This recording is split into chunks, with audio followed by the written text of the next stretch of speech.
इस लोग का निकालिए ना, रिटर्न कितना फाइल करता है, बैंक में कितना पैसा है, सब पता चल जाएगा। दूध का दूध और पानी का पानी हो जाएगा। अगर झूठ बोल रहा होगा तो इस लोग अंदर कीजिए, कोर्ट में आके झूठ बोलता है बेशरम सब।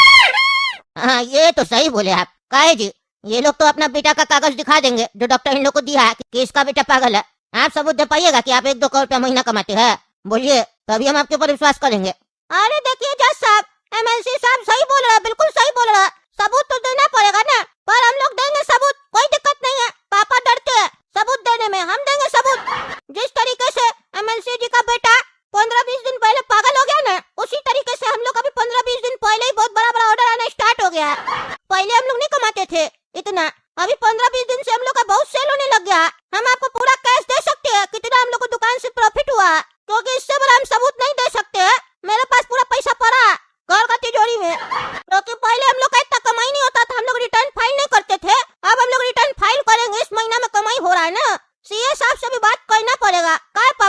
अरे हाँ हाँ, सीए से भी बात करेंगे ना। अब कमाई हो रहा है तो रिटर्न तो फाइल करेंगे ना, टैक्स देंगे, नंबर भी लेंगे टैक्स का। टैक्स कैसे नहीं देंगे? टैक्स नहीं देंगे तो हम लोग भी ऐसा नेता लोग के जैसा चोर हो जाएंगे। ओह बढ़िया बढ़िया, 20-25 दिन से आप लोग को भी ऑर्डर आ रहा है, जबरदस्त बढ़िया। एमएलसी साहब देख लीजिए, जब तक आपका बेटा ठीक था तब तक ये लोग गरीब था, जैसे आपका बेटा पागल हो गया ये लोग भी अमीर हो गया। चलिए कुछ तो अच्छा हुआ आपका बेटा पागल हुआ, तो आप क्या कर सकते हैं, आप जैसा बोले वैसा कीजिएगा। 1 करोड़ रुपया मान के चलते ये लोग महीना कमाता है, जब तक हाथ ठीक नहीं होगा तब तक आप 1-1 करोड़ रुपया महीना भिजवाते रहिएगा। ये तो 1 करोड़ रुपया करके महीना जो दीजिएगा वो इसका कमाई हो गया, ठीक है। बाकी 5 करोड़ रुपया अलग से देना पड़ेगा, क्योंकि ये दुकान पे बैठेगा नहीं, सही से काम नहीं करेगा, तो फिर नेक्स्ट ईयर इसको बढ़िया से काम नहीं मिलेगा ना। जो दुकानदारी इसको आगे बढ़ाना था वो तो रुक जाएगा, समझ रहे बात को। अरे 10 साल से क्या बकवास है, हाथ टूटेगा इसको 10-20 करोड़ रुपया दे देंगे, मजाक चल रहा है क्या? हाँ तो साला मजाक चल रहा है यहाँ पे, हमको बेवकूफ समझता है। हम यहाँ पे कुर्सी पे बैठ के क्या कर रहे हैं? तुमसे पैसा लेकर बैठे हैं, जैसे तुम पैसा दे दे के वोट लिया कद्दूपुर में। बेशरम आदमी, शर्म लगता है तुमको? इतना बड़ा पोस्ट पे तुमको लोग बैठाया, उसके बाद तुम रंगबाजी कर रहा, बच्चा उल्टा सीधा हरकत कर रहा है तो तुम उसका साथ दे रहा। तुम क्या बोला रे, तुम्हारा बच्चा पागल है? पागल है ना लड़का तुम, है? तो ये कोर्ट आदेश देती है कि इसको मेरा पागल खाना में डाला जाए और इसका इलाज किया जाए। जब तक ये ठीक नहीं होगा, हम फैसला नहीं करेंगे कि ठीक हुआ है कि नहीं हुआ, तब तक इसको बाहर नहीं निकलने दिया जाएगा। पागल खाना में पागल लोग का इलाज होता है ना, तो बाहर का घूम रहा, तुम घर पे क्या रखा है? ये भी एक तुम कानून तोड़ा है, पागल खाना में रखा जाता है पागल लोग को, तुम सड़क पे घुमा रहा, तुमको और सजा देंगे हम।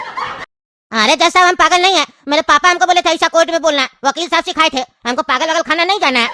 हम पागल थोड़ी ना है, मेरा तो विदेश का टिकट कटा हुआ है, हम परसों विदेशी निकलने वाले थे। पापा बोले थे आज भर कोर्ट चले जाओ, अगले बार से बोल दिया जाएगा तुम बाहर रहते हो, तुम वापस नहीं आ पाओगे, तुमको विदेश में ही रहना है, हमको पागल अगल खाना नहीं जाना है। ये तो उल्टा ही हो गया, पापा बोले थे तुम बच जाएगा, तुमको कुछ नहीं होगा, तुम एमएलसी का बेटा है। यहाँ तो आप कह रहे पापा को भी अब सजा दीजिएगा। हम अपना गलती स्वीकार करते हैं। अच्छा देखो, अब तुम किया ना अपना गलती स्वीकार, है किया ना, तुम्हारा सजा हम थोड़ा कम कर देंगे, क्योंकि जो मेरे सामने अपना गलती स्वीकार कर लेता है उसका सजा हम थोड़ा कम कर देते हैं, लेकिन तुम्हारा बाप गलती स्वीकार नहीं किया, उसका थोड़ा सजा और बढ़ा देंगे। ये कोर्ट आदेश देती है कि इस लड़का को 6 महीना के लिए जेल भेजा जाए, ठीक है, और इसका पिताजी को 5 साल के लिए जेल में भेजा जाए, और इसके पद से इसको निष्कासित किया जाए, और कभी भी ये कोई भी चुनाव न लड़ सके, और इसको कभी भी कोई टिकट न मिले चुनाव लड़ने के लिए। बाकी तो बता दिए कि 1 करोड़ रुपया करके महीना इसको देना पड़ेगा, जितना भी पैसा जमा किया है वो खाली करना पड़ेगा। और आप लोग क्या सोच रहे हैं, आप लोग को 1 करोड़ रुपया हम देने के लिए बोल रहे हैं? आप लोग को देने के लिए बोल रहे हैं? नहीं, वो अनाथ बच्चा लोग के लिए जाएगा। कद्दूपुर में जो अनाथ बच्चा सब है ना, उस लोग का भविष्य बनाया जाएगा, हमको पता है। ये बाप बेटा भी झूठ बोल रहा है। सुनो रे, तुम लोग का 20-25 दिन से बहुत तुम लोग का कमाई भर गया ना, तिजोरी में पैसा जमा किया है, चुपचाप से टैक्स जमा कर देना। जितना साल से पैसा कमा के काला धन जमा कर रहा है सब पता है हमको। शुक्र मनाओ तुम लोग कि तुमको चोट लगा, इसीलिए टैक्स जमा करने के लिए बोल रहा है, नहीं तो तुम लोग को भी अंदर करवा के बढ़िया से कुटाई करवाते। मेरा कोर्ट में आके तुम लोग झूठ बोलता है? कितना बार समझा है, ईमानदार जज का कोर्ट में आके झूठ जो बोलेगा उसका हड्डी तोड़ दिया जाएगा, आइंदा से ख्याल रखना। और आप सुनिए वकील साहब, आपको क्या चीज का डिग्री मिला था कोर्ट में आके झूठ बोलने का, है? वो भी ईमानदार जज के सामने आप झूठ को सच बनाते हैं। अब देखिए हम आपका सच को झूठ कैसे बनाते हैं। अभी तक तो आप सच में वकील थे ना, अब सिर्फ आप कहने का वकील रहेंगे। ये कोर्ट आदेश देती है कि इस वकील का लाइसेंस कैंसिल किया जाए, और इसका जो मित्र है वो डॉक्टर जो फर्जी सर्टिफिकेट बना के दिया कि नेता का बेटा पागल है, उसका भी लाइसेंस कैंसिल किया जाए, और दोनों का बैंक अकाउंट में जितना भी पैसा है सबको सरकार का खजाना में डाल दिया जाए। बहुत ये लोग घूस लेता है बड़ा बड़ा लोग से। मजा आया, और मैं ये जो मजा है हिंदुस्तान के हर व्यक्ति को देना चाहता हूं। दोस्तों आपने ये एपिसोड जो देखा है, उम्मीद करता हूं कि आपको बहुत ही ज्यादा पसंद आया होगा और आपने इसे देखकर जरूर मजा लिया होगा। लेकिन दोस्तों, ये सिर्फ एक कॉमेडी वीडियो नहीं है, ये एक ऐसा वीडियो है जो आपको हंसाने के साथ साथ कुछ ना कुछ सिखाकर भी जाता है। क्योंकि मैं जो भी वीडियो लेकर आता हूं वो सिर्फ एंटरटेनमेंट के लिए नहीं होता, बल्कि उसमें कहीं ना कहीं हमारी असली जिंदगी की झलक छुपी होती है। आपने देखा होगा कि इस एपिसोड में जो भी सीन दिखाए गए हैं वो पूरी तरह से रियल लाइफ से जुड़े हुए हैं, यानी कि रोजमर्रा की जिंदगी में जो छोटी छोटी बातें होती हैं उन्हीं को थोड़ा मजेदार अंदाज में दिखाया गया है, ताकि जब आप उसे देखें तो आपको हंसी भी आए और साथ ही साथ आपको कुछ अच्छा सीखने को भी मिले। दोस्तों, आजकल की जिंदगी में हम बहुत सी चीजों को नजरअंदाज कर देते हैं, छोटी छोटी गलतियों को मजाक में टाल देते हैं, लेकिन जब वही चीज हमें हंसते हंसते दिखाई जाती है तो वो हमारे दिमाग में जल्दी बैठती है और हम उसे समझ भी पाते हैं। यही इस वीडियो का मकसद है, आपको एंटरटेन करना, आपको हंसाना और साथ ही साथ आपको कुछ सिखाना, ताकि जब आप इस वीडियो को देखें तो सिर्फ टाइम पास ना हो, बल्कि आपको कुछ ऐसा मिले जो आपकी जिंदगी में काम आ सके। दोस्तों, अगर आप इस एपिसोड को पूरा देखना चाहते हैं तो आप दूसरी पार्ट में जाकर इस वीडियो को जरूर देखें, क्योंकि वहां पर आपको और भी मजेदार सीन देखने को मिलेंगे और साथ ही साथ और भी अच्छी सीख मिलेगी। और एक खास बात दोस्तों, अगर इस वीडियो पर 20 लोगों के कमेंट आते हैं तो आने वाले संडे के एपिसोड में आपका नाम इस वीडियो के अंदर लिया जाएगा। लेकिन ध्यान रहे, कम से कम 20 लोगों के कमेंट जरूर होने चाहिए। तो जल्दी से कमेंट करो, बताओ आपको वीडियो कैसा लगा, और इस वीडियो को ज्यादा से ज्यादा अपने दोस्तों और अपनों के साथ शेयर करो ताकि वो भी इस वीडियो को देखें, हंसें और कुछ अच्छा सीख सकें। और हाँ दोस्तों, अगर आप ऐसी ही मस्ती भरी, कॉमेडी और सीख सी भरी वीडियो आगे भी देखना चाहते हैं तो चैनल को सब्सक्राइब करना बिल्कुल मत भूलना, क्योंकि मैं आपके लिए ऐसी ही वीडियो लगातार लेकर आता रहूंगा।